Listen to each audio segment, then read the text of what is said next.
નમસ્કાર મિત્રો, સ્વાગત છે તમારું અમારી ચેનલ નેવિકા સ્ટોરી પર એક નવા વિડીયોમાં।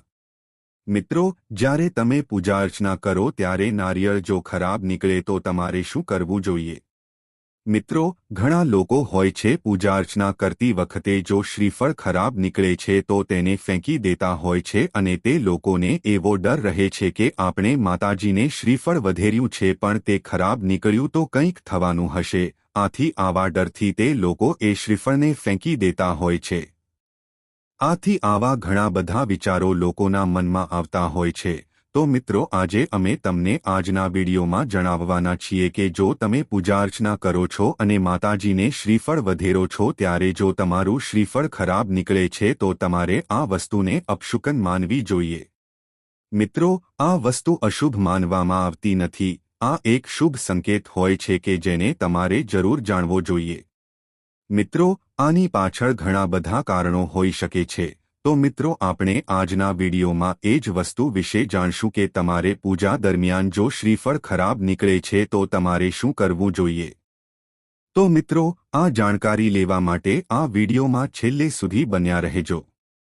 તો મિત્રો, વિડીયોમાં આગળ વધતા પહેલા જો તમે ઈચ્છતા હોવ કે લક્ષ્મી માતાની કૃપા તમારી ઉપર સદા બની રહે તો આ વિડીયોને લાઇક કરી અને કમેન્ટમાં જય માં લક્ષ્મી જરૂર લખી દેજો। મિત્રો, શ્રીફળ છે એ બહુ જ પવિત્ર વસ્તુ માનવામાં આવે છે। મિત્રો, આપણા હિન્દુ ધર્મશાસ્ત્રમાં જે કોઈ પણ વ્યક્તિ પૂજા અર્ચના કરે છે તો તે શ્રીફળ અવશ્ય વધેરે છે। મિત્રો, આ શ્રીફળ છે તેને લક્ષ્મી માતાનું એક પ્રતીક માનવામાં આવે છે અને તેમાં લક્ષ્મી માતાનો વાસ હોય છે। આથી મિત્રો, આપણા હિન્દુ ધર્મમાં શ્રીફળનું બહુ જ ખાસ મહત્વ જણાવવામાં આવ્યું છે। જે કોઈ પણ વ્યક્તિ પૂજા અર્ચના કરે છે તો તે શ્રીફળ અવશ્ય વધેરે છે। મિત્રો, શ્રીફળની પાછળ લોકો માનતા પણ રાખે છે કે જો તેની કોઈ પણ પ્રકારની મનોકામના હોય તે પૂર્ણ થઈ જાય છે તો લોકો માતાજીને અથવા પોતપોતાના દેવી દેવતાઓને શ્રીફળ વધેરતા હોય છે। પણ મિત્રો, ક્યારેક એવું પણ બને છે કે શ્રીફળ વધેરતી વખતે જો એ શ્રીફળ અચાનક અંદરથી ખરાબ નીકળે છે તો લોકો આનાથી ડરી જતા હોય છે। ઘણા લોકો એવું વિચારતા હોય છે કે આ શ્રીફળ ખરાબ નીકળ્યું તો આ એક પ્રકારનું અપશુકન છે। પણ મિત્રો, તમારે આ વસ્તુને અપશુકન માનવાની નથી। આજે અમે તમને આજના વિડીયોમાં એ જ વસ્તુ વિશે જણાવવાના છીએ કે જો પૂજા અર્ચના કરતી વખતે જ્યારે પણ તમે શ્રીફળ વધેરો છો તો તે શ્રીફળ જો ખરાબ નીકળે છે તો તમારે શું કરવું જોઈએ। મિત્રો, પહેલી વાત તો એ કે આ શ્રીફળનું ખરાબ નીકળવું એ એક પ્રકારનું શુભ શુકન જ માનવામાં આવે છે। મિત્રો, બધા જ લોકો છે એ પોતપોતાની મનોકામનાની પૂર્તિ માટે માતાજીને પ્રાર્થના કરતા હોય છે અને તે લોકો મન લગાવીને પોતાનું કામ પણ કરતા હોય છે। બધા જ લોકો પોતાની ઈચ્છાઓની પૂર્તિ કરવા માટે ઘણા બધા ઉપાયો કરતા હોય છે। પણ જો તે લોકોની કોઈ પણ મનોકામના પૂર્ણ થતી ન હોય ત્યારે તે લોકો માતાજી પાસે અથવા તો કોઈ પણ પોતાના દેવી દેવતાઓના મંદિરે જતા હોય છે અને તેને હૃદયપૂર્વક પ્રાર્થના કરતા હોય છે કે હે ભગવાન, જો આ મારી મનોકામના પૂર્ણ થઈ જાય તો હું તમને એક શ્રીફળ જરૂર વધેરીશ। તો આવી જ રીતે બધા લોકો છે એ શ્રીફળ પોતાના દેવી દેવતાઓને વધેરતા હોય છે। મિત્રો, એવી માન્યતા છે કે લક્ષ્મી માતાની ઉત્પત્તિ સમુદ્ર મંથન સમયે થઈ હતી। આથી મિત્રો, જ્યારે પણ લક્ષ્મી માતા પ્રગટ થયા ત્યારે તેમને બહુ જ તરસ લાગી હતી। તો મિત્રો, એ જ સમુદ્ર મંથન સમયે બાજુમાં એક નારિયેળી હતી તો ત્યાંથી એક શ્રીફળ પણ નીચે પડ્યું હતું। આથી મિત્રો, એ નારિયેળમાંથી લક્ષ્મી માતાએ જળ ગ્રહણ કર્યું હતું। આથી એ શ્રીફળનું પાણી એટલું મીઠું હતું કે જેનાથી લક્ષ્મી માતાની તરસ હિપાઈ ગઈ હતી। આથી મિત્રો, લક્ષ્મી માતાએ એ શ્રીફળને આશીર્વાદ આપ્યા હતા કે આજથી હું તમારામાં વાસ કરીશ।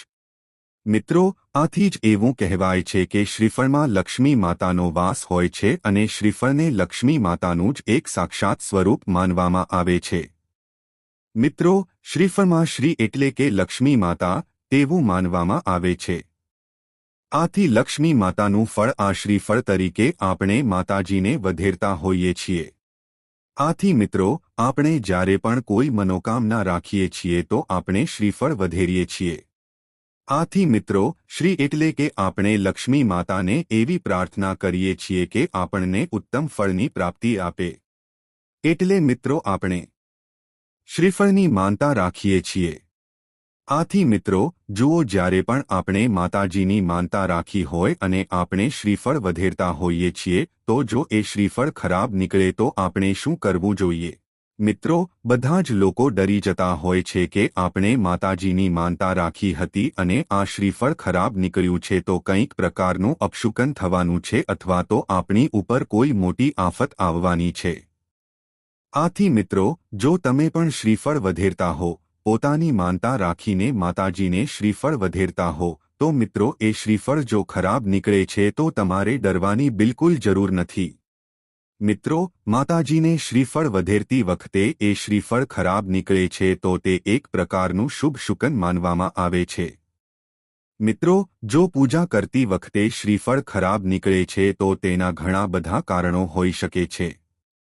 મિત્રો આ એક લક્ષ્મી માતાનો શુભ સંકેત પણ હોઈ શકે છે કે જે તમારે જાણવું બહુ જરૂરી મનાય છે. મિત્રો જે કોઈ પણ વ્યક્તિ પૂજા અર્ચના કરે છે તો તેમાં નારિયેળનું હોવું બહુ જરૂરી માનવામાં આવે છે. જો તમે પૂજા અર્ચના કરો ત્યારે શ્રીફળ વધેરો છો અને જો તે શ્રીફળ ખરાબ નીકળે છે તો આ વસ્તુ અપશુકન માનવામાં આવતી નથી. નારિયેળનું ખરાબ નીકળવું એ શુભ માનવામાં આવે છે. મિત્રો એવું મનાય છે કે નારિયેળ વધેરતી વખતે જો તે ખરાબ નીકળે છે તો એનો મતલબ એવો છે કે ભગવાને આપણો પ્રસાદ તેમજ ભોગ ગ્રહણ કરી લીધો છે. એટલે કે મિત્રો આ શ્રીફળ અંદરથી આખું સુકાઈ ગયેલ હોય છે. આથી એનો અર્થ એ થાય છે કે ભગવાને આપણો પ્રસાદ તેમજ ભોગ ગ્રહણ કરી લીધો છે. તેમજ પૂજા કરતી વખતે ખરાબ શ્રીફળ નીકળે છે તો એક એવો પણ સંકેત છે કે આપણી મનોકામના હવે અવશ્ય પૂર્ણ થવાની છે. આથી મિત્રો જ્યારે પણ શ્રીફળ વધેરતી વખતે તે શ્રીફળ ખરાબ નીકળે છે તો તમારી જે કાંઈ પણ મનોકામના હોય અથવા તમે જે કાંઈ પણ ઈચ્છા માટે માનતા માની હોય તો તમારે એ માનતાનું એકવાર સ્મરણ જરૂર કરી લેવું જોઈએ. કારણ કે મિત્રો જો શ્રીફળ વધેરતી વખતે શ્રીફળ ખરાબ નીકળે છે તો તે બહુ જ શુભ માનવામાં આવે છે. મિત્રો એવું મનાય છે કે ભગવાને આપણી પ્રાર્થના સરખી રીતે સાંભળેલી છે અને તે આપણી મનોકામના અવશ્ય પૂર્ણ કરશે. અને જો મિત્રો નારિયેળ વધેરતી વખતે જો એ શ્રીફળ સારું જ નીકળે છે તો મિત્રો એની જે શેષ છે આપણે પ્રસાદના રૂપમાં બધા જ લોકોને વહેંચી દેવી જોઈએ. આ વસ્તુ બહુ જ શુભ માનવામાં આવે છે. આથી મિત્રો આવી જ રીતે જે કોઈ પણ વ્યક્તિ પૂજા અર્ચના કરે છે તો તે શ્રીફળ જરૂર વધેરે છે, પણ જો તે શ્રીફળ ખરાબ નીકળે છે તો તેને અશુભ સંકેત ન માનવો જોઈએ. પૂજા અર્ચના દરમિયાન શ્રીફળનું ખરાબ નીકળવું એ એક પ્રકારનો શુભ સંકેત માનવામાં આવે છે. મિત્રો આનો અર્થ એ પણ થાય છે કે તમારા ઘરમાં લક્ષ્મી માતાનો વાસ રહેવાનો છે અને તે તમારી મનોકામના પૂર્ણ કરવા પણ આવ્યા છે. સાથે જ તમને આશીર્વાદ આપશે કે તમે જે કાંઈ પણ કાર્ય કરશો એમાં તમને અવશ્ય સફળતા પ્રાપ્ત થશે. તો મિત્રો આવો હવે આપણે શ્રીફળને લગતા વિવિધ ઉપાયો વિશે જાણીએ કે જો તમે શ્રીફળના આ પ્રકારના ઉપાય કરો છો તો તમારા ઘરમાં જે કંઈ પણ સમસ્યા હોય એ અવશ્ય સમાપ્ત થઈ જાય છે. મિત્રો હવે આપણે શ્રીફળના એવા ઉપાયો વિશે જાણશું કે જે ઉપાયને કરીને તમે લક્ષ્મી માતાના સાક્ષાત આશીર્વાદ પ્રાપ્ત કરી શકશો કે જેનાથી તમારા ઘરમાં જે કંઈ પણ ધનને લગતી આર્થિક સમસ્યા છે તે અવશ્ય સમાપ્ત થઈ જશે. તેમજ તમારા ઘરના સભ્યો કે જે ધંધો કરે છે એમાં તેને જો નફો પ્રાપ્ત ન થતો હોય તો એ બધી જ વસ્તુઓમાં તેને ફાયદો થશે. તેમજ જો તમારા ઘરમાં કોઈ નોકરીની તૈયારી કરી રહ્યું હોય અને જો તેને નોકરી ન મળી રહી હોય તો તમારે આ શ્રીફળના ઉપાયો અવશ્ય કરી લેવા જોઈએ. તેમજ તમારા ઘરમાં નકારાત્મક ઉર્જા વાસ કરતી હોય તો તમારે આ પ્રકારના ઉપાય અવશ્ય કરવા જોઈએ. તેમજ જો તમારા ઘરમાં કોઈ દોષ જેવા કે વાસ્તુદોષ, શનિદોષ, મંગળદોષ, ગ્રહદોષ, બંધનદોષ કે કુંડળી દોષથી જો તમારો આખો પરિવાર હેરાન થતો હોય તો તમારે આ પ્રકારના શ્રીફળને લગતા ઉપાય જરૂર કરવા જોઈએ કે જેનાથી તમે આ બધી સમસ્યામાંથી મુક્તિ મેળવી શકો. મિત્રો શ્રીનો અર્થ દેવી લક્ષ્મી થાય છે. આ રીતે શ્રીફળનો અર્થ લક્ષ્મી માતાનું ફળ એવું માનવામાં આવે છે. મિત્રો, માતા લક્ષ્મીથી સંબંધિત હોવાના કારણે આ નારિયેળથી આપણે જે કાંઈ પણ ઉપાય કરીએ છીએ તો એનાથી આપણને ધન લાભ થાય છે. મિત્રો, નારિયેળના ઉપાયોથી માતા લક્ષ્મી જલ્દી જ પ્રસન્ન થઈ જાય છે અને આપણા ઘરમાં ધનની વર્ષા થવા લાગે છે. તો મિત્રો, આવો આપણે નારિયેળને લગતા વિશેષ ઉપાયો વિશે જાણીએ કે જે ઉપાયો કરીને તમે પણ પોતાના ઘરમાં લક્ષ્મી માતાનો વાસ કરી શકશો. તો મિત્રો, આપણે સૌપ્રથમ નારિયેળના ઉપાય વિશે જાણીએ. જો મિત્રો, નાના જે શ્રીફળ હોય છે, 11 શ્રીફળ લઈ લેવાના છે અને એને પીળા રંગના કપડામાં લપેટીને રસોડાના પૂર્વ બાજુના ખૂણામાં મૂકી દેવા જોઈએ. મિત્રો, આનાથી તમારા ઘરમાં માતા અન્નપૂર્ણાની કૃપા બનેલી રહેશે અને તમારા રસોડામાં અન્નનો ભંડાર ક્યારેય પણ ખૂટી નહીં શકે. તેમજ મિત્રો, ધનવૈભવ અને સમૃદ્ધિ માટે પૂજા રૂમમાં એટલે કે પોતાના ઘરના મંદિરમાં તમારે 5 નાના નાળિયેર સ્થાપિત કરવા જોઈએ. તેમજ મિત્રો, બધા જ નાળિયેર ઉપર તમારે કેસરનું એક તિલક કરવું જોઈએ અને દરેક નાળિયેર ઉપર તિલક કરતી વખતે ઓમ હ્રીમ શ્રીમ ક્લીમ મંત્રનો 27 વાર જાપ કરવો જોઈએ. તેની સાથે જ મિત્રો, શનિવારનો દિવસ હોય ત્યારે શનિદેવના મંદિરમાં 7 નારિયેળ ચડાવવા જોઈએ અને પછી તેને પાણીમાં પ્રવાહિત કરી દેવા જોઈએ, જેના કારણે જો તમારી કુંડળીમાં શનિદોષનો પ્રભાવ હશે તો એ ઓછો થઈ જશે અને તમારી જે કંઈ પણ આર્થિક સમસ્યા હશે એ પણ સમાપ્ત થઈ જશે. મિત્રો, માતા લક્ષ્મીને પ્રસન્ન કરવા માટે વિવિધ પૂજાપાઠ અને ઉપાયો કરવામાં આવે છે. પરંતુ મિત્રો, એવું માનવામાં આવે છે કે જે ઘરમાં નારિયેળ હોય ત્યાં લક્ષ્મી માતાનો વાસ અવશ્ય હોય છે અને આવા ઘરમાં ક્યારેય પણ પૈસા અને અનાજની કમી થઈ શકતી નથી. મિત્રો, લઘુ નારિયેળના પ્રભાવથી આર્થિક સંકટ પણ દૂર રહે છે. એવું કહેવાય છે કે નારિયેળ ભલે નાનું હોય પણ તેમાં એટલી બધી શક્તિ હોય છે કે તેને ઘરમાં રાખવાથી ધન આકર્ષિત થાય છે. પરંતુ આ નારિયેળનો પૂરેપૂરો લાભ ત્યારે જ આપણને પ્રાપ્ત થાય છે કે જ્યારે તમે આમંત્રિત કરેલા નાના નારિયેળને તમારી તિજોરીમાં કે પૈસાની જગ્યાએ રાખો. તો તે બહુ જ શુભ માનવામાં આવે છે. તે શુભ અને ઝડપી પરિણામ તમને આપી શકે છે કે જે તમારી મનોકામના અનુસાર જ તમને ફળ આપી શકે છે. તો મિત્રો, આવો હવે આપણે એ વસ્તુ વિશે જાણીએ કે શ્રીફળ શા માટે વધેરવામાં આવે છે. મિત્રો, આપણને એ વસ્તુ તો ખબર જ છે કે જો આપણી જે કાંઈ પણ મનોકામના હોય કે જે આપણે આપણા દેવી દેવતાઓને પ્રાર્થના કરીને આપણે પૂર્ણ કરવા માંગતા હોઈએ છીએ, આથી આપણે દેવી દેવતાઓની માનતા રાખીએ છીએ કે જેથી કરીને આપણી ઈચ્છાઓ પૂર્ણ થઈ જાય. આથી મિત્રો, આપણે માતાજીને તેમજ બધા દેવી દેવતાઓને શ્રીફળ વધેરીએ છીએ. પણ મિત્રો, આપણે શ્રીફળ વધેરવાનું કારણ જરૂર જાણવું જોઈએ. મિત્રો, શ્રીફળમાં શ્રીનો અર્થ છે શુભ, એટલે કે નારિયેળને શુભ ફળ તરીકે ઓળખવામાં આવે છે. આ શુભ ફળની જરૂર પૂજાપાઠ તેમજ લગ્ન પ્રસંગ તથા બીજા પ્રસંગોમાં ખાસ પડતી હોય છે. મિત્રો, એવું માનવામાં આવે છે કે ભૂતકાળમાં લોકો પહેલા જે કંઈ પણ હવન કે પૂજા અર્ચના કરતા તો તેમાં લોકો પશુની બલિ આપતા હતા. પણ મિત્રો, સદીઓથી આપણા હિન્દુ ધર્મની આ પ્રથા ચાલતી આવે છે કે જે કાંઈ પણ પૂજા અર્ચના અથવા હોમહવન થાય ત્યારે પશુની બલિ ચઢાવવામાં આવે છે. તો મિત્રો, આ બલિ પ્રથાને રોકવા માટે ભગવાન શંકરાચાર્ય સહિત અન્ય ઘણા બધા ગુરુઓએ મળીને શ્રીફળ વધેરવાની પ્રથાને શરૂ કરી હતી.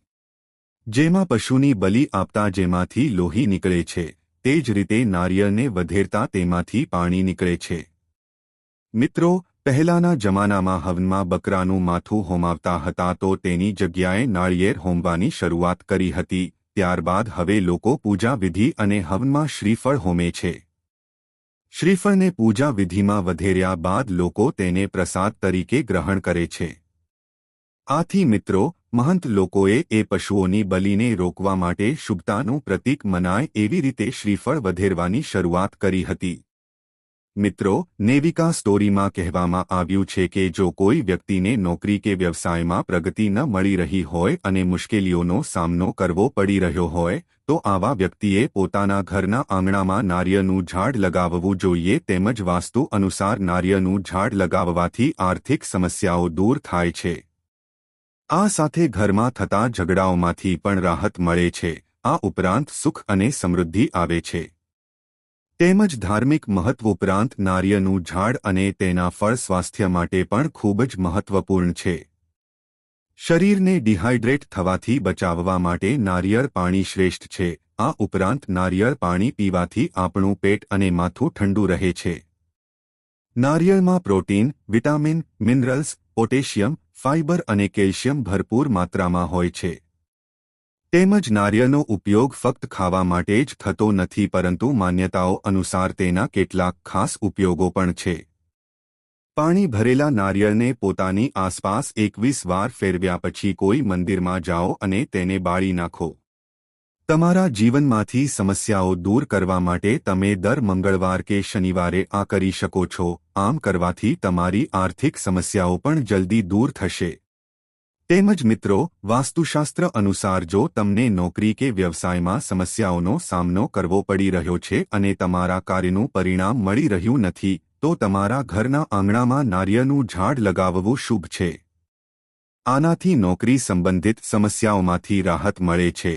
તેમજ નાળિયેરનું વૃક્ષ લગાવવાથી આર્થિક સ્થિતિ મજબૂત બને છે તેમજ ઘરમાં સુખ અને શાંતિ રહે છે. તેમજ નારિયેળનું ઝાડ હંમેશા ઘરની દક્ષિણ કે પશ્ચિમ દિશામાં લગાવવું જોઈએ. આ વાત હંમેશા ધ્યાનમાં રાખો. તેમજ જો તમે જીવનમાં કોઈપણ પ્રકારની મુશ્કેલી કે સમસ્યાનો સામનો કરી રહ્યા છો, તો મિત્રો પાણી ભરેલા નારિયેળને 21 વાર પોતાના પર અથવા મુશ્કેલીનો સામનો કરી રહેલા વ્યક્તિના માથા પર ફેરવો અને પછી કોઈ પવિત્ર સ્થળે જઈને તેને અગ્નિમાં બાળી નાખજો. થોડા દિવસો સુધી દર મંગળવાર કે શનિવારે આ કરજો. આમ કરવાથી તમને ખુદને ફાયદા દેખાવા લાગશે. તેમજ જો તમને સખત મહેનત પછી પણ પરિણામ ન મળી રહ્યું હોય, તો તમારે કોઈપણ ગુરુવારે ભગવાન શ્રી હરિ, વિષ્ણુ અને માતા લક્ષ્મીની પદ્ધતિ અનુસાર પૂજા કરવી જોઈએ. ઉપરાંત એક નારિયેળ પીળા કપડામાં લપેટીને તેમને અર્પણ કરવું જોઈએ. આ ઉપાય કરવાથી તમને તમારી મહેનતનું ફળ જલ્દી મળશે. તેમજ જો ઘરમાં નકારાત્મક ઉર્જા પ્રવેશી ગઈ હોય તો તમારે શનિવારે લાલ કપડામાં નારિયેળ બાંધીને ભગવાન ગણેશને અર્પણ કરવું જોઈએ. આ પછી આ નારિયેળને મુખ્ય દરવાજા પર લટકાવજો. આમ કરવાથી ઘરની નકારાત્મક ઉર્જા દૂર થાય છે.